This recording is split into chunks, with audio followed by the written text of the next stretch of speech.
Hello friends, मैं CA रचना गौड़। आज मैं अपने वीडियो में लेकर आई हूँ कि इनकम टैक्स का रिटर्न किस किस को फाइल करना चाहिए। Who should file income tax return. तो चलिए हम आगे देखते हैं। सबसे पहले कुछ केसेस ऐसे होते हैं जहाँ पर अगर आपकी इनकम एग्जम्पशन लिमिट से ज़्यादा है तो ऐसे केस में आपको इनकम टैक्स का रिटर्न फाइल करना मैंडेटरी है। तो एग्जम्पशन लिमिट से ज़्यादा होना मतलब कि आपकी इनकम 2.5 लाख से ज़्यादा है एज एन इंडिविजुअल, और अगर आप एक सीनियर सिटीज़न हैं तो 3 लाख से ज़्यादा है। अगर आप एक सुपर सीनियर सिटीज़न हैं तो 5 लाख से ज़्यादा है। तो ये फाइनेंशियल ईयर 1920 के लिए ये एग्जम्पशन लिमिट्स हैं। अगर इस अमाउंट से आपकी इनकम ज़्यादा है तो ऐसे केस में आपको इनकम टैक्स का रिटर्न फाइल करना ज़रूरी है। सबसे पहले इंडिविजुअल्स, किसी की सैलरी इनकम है, हाउस प्रॉपर्टी इनकम है, अदर सोर्सेज की इनकम है। एक इंडिविजुअल अगर पर्सन है, उसकी अगर इनकम एग्जम्पशन लिमिट से ज़्यादा है तो ऐसे केस में उसको अपना इनकम टैक्स का रिटर्न फाइल करना कंपलसरी है। दूसरा केस है, कोई ट्रस्ट है, चैरिटेबल रिलीजियस पर्पस के लिए फॉर्म किया गया है और उसकी इनकम फ्रॉम प्रॉपर्टी है, तो ऐसे केस में उस ट्रस्ट को भी अपना इनकम टैक्स का रिटर्न फाइल करना कंपलसरी है अगर उसकी इनकम एग्जम्पशन लिमिट से ज़्यादा है। Income from property held in the trust for a charitable और religious purpose if it exceeds the exemption limit. Third one is political party, scientific research associations, news agencies and medical institutions, hospitals and other institutions claiming specific exemptions. ये सारे organizations जो हैं specific exemption लेती हैं income tax के अंतर्गत, और इन सभी को अपना इनकम टैक्स का रिटर्न फाइल करना कंपलसरी है अगर उनकी इनकम एक्सीड करती है एग्जम्पशन लिमिट को। In case of non resident, अगर उसकी इंडिया में किसी तरह की इनकम होती है, अगर कोई नॉन रेजिडेंट है और वो इंडिया के बाहर रहता है और इंडिया में उसकी कोई इनकम है, इंडिया में उसने कोई प्रॉपर्टी परचेज़ की है, सेल की है, तो उसको कैपिटल गेन हुआ, या फिर उसने कोई इन्वेस्टमेंट्स किए हुए हैं, उससे उसको किसी तरह की इनकम है, तो ऐसे केस में उस नॉन रेजिडेंट की इनकम भी इंडिया में टैक्सेबल होगी और उसे रिटर्न फाइल करना कंपलसरी है। पर सबसे इम्पॉर्टेंट कंडीशन क्या है कि इनकम एग्जम्पशन लिमिट से ज़्यादा हो तो। और लास्ट कि HUF है, हिंदू अनडिवाइडेड फैमिली, मतलब कि एक फादर हैं, मदर हैं, उनका सन है, डॉटर है, ये सब एज अ ग्रुप जो है एक हिंदू अनडिवाइडेड फैमिली फॉर्म करते हैं।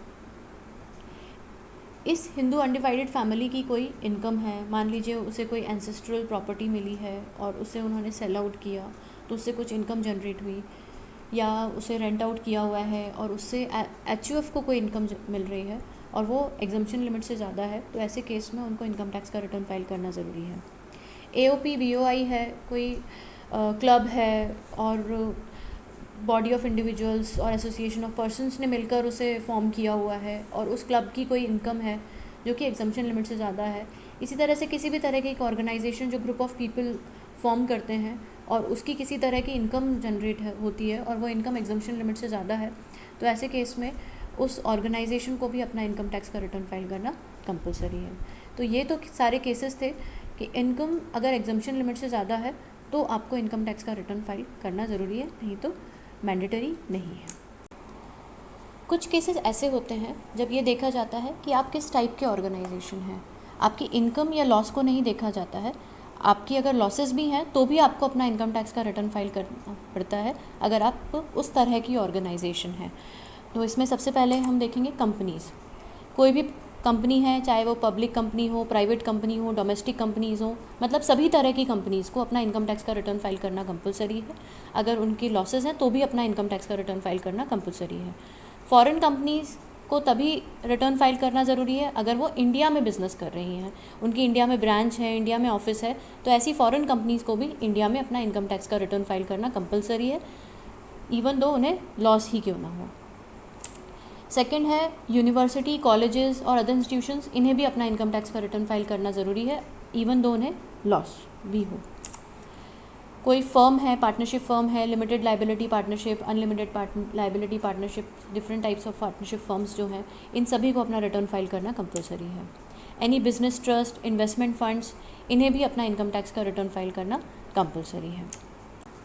अब कुछ कंडीशंस हैं, अगर वो कंडीशंस आप फुलफ़िल करते हैं तो इवन दो आपको कोई इनकम नहीं है तब भी आपको अपना इनकम टैक्स का रिटर्न फाइल करना कंपलसरी है। तो पहली कंडीशन है, आप एक रेजिडेंट हैं, इंडिया में रहते हैं, लेकिन आपकी फॉरेन कंट्री में कोई एसेट है, कोई प्रॉपर्टी है या कोई फाइनेंशियल इंटरेस्ट है, आपका कोई इन्वेस्टमेंट है, तो ऐसे केस में उस रेजिडेंट को अपना इनकम टैक्स का रिटर्न फाइल करना इंडिया में ज़रूरी है, अगर उसकी फॉरेन कंट्री में किसी भी तरह की एसेट या फाइनेंशियल इंटरेस्ट है तो।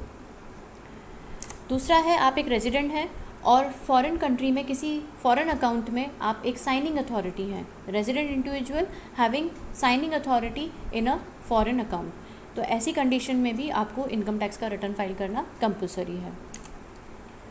फॉरेन कंपनीज़ अगर इंडिया में किसी ट्रीटी का बेनिफिट लेती हैं तो ऐसी फॉरेन कंट्री कंपनीज़ को भी अपना इनकम टैक्स का रिटर्न फाइल करना कंपलसरी है, इवन तो वो इंडिया में किसी भी तरह का बिजनेस नहीं कर रहे हैं, लेकिन उनका कोई स्पेशल ट्रीटी के अंतर्गत उन्होंने कोई बेनिफिट लिया है, तो ऐसे केस में उस फॉरेन कंपनी को भी अपना इनकम टैक्स का रिटर्न फाइल करना कंपलसरी है।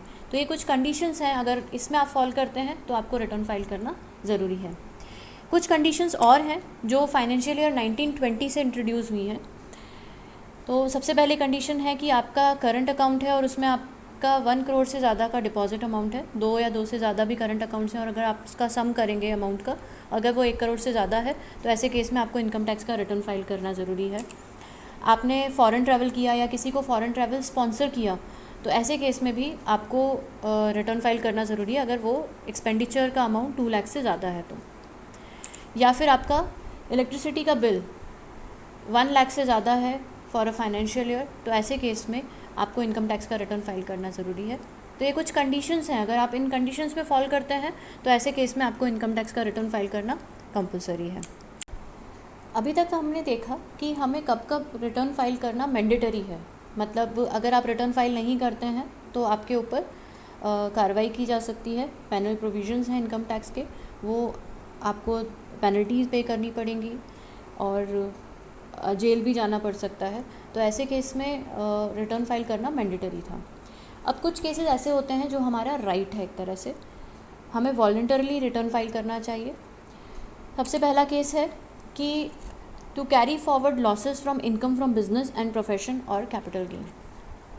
अगर आपकी income from business and profession या कैपिटल गेन में किसी तरह के लॉसेस हैं, आपने छोटा मोटा बिजनेस लिया, खोला हुआ है और उसमें आपको लॉसेस हुए हैं और वो लॉसेस आप कैरी फॉरवर्ड कर सकते हैं, या फिर आपको कैपिटल गेन में शेयर्स को परचेज सेल किया या हाउस प्रॉपर्टी या किसी भी तरह की प्रॉपर्टी को परचेज सेल करने पर आपको किसी तरह का लॉस हुआ है और वो लॉसेस आप कैरी फॉरवर्ड करना चाहते हैं, तो वो कैरी फॉरवर्ड तभी होंगे जब अपना रिटर्न, इनकम टैक्स का रिटर्न टाइमली फाइल करेंगे। दूसरा है कि इनकम टैक्स का रिफ़ंड। कभी कभी आपकी इनकम एग्जम्पशन लिमिट से कम होती है, वैसे आपको 15GH फॉर्म सबमिट करना होता है बैंक में ऐसे केस में, पर इवन अगर आप नहीं करते हैं तो बैंक आपका TDS काट लेती है, तो वो TDS अगर आपको वापस लेना है तो इस केस में आपको इनकम टैक्स का रिफ़ंड क्लेम करने के लिए इनकम टैक्स का रिटर्न फाइल करना कंपलसरी है।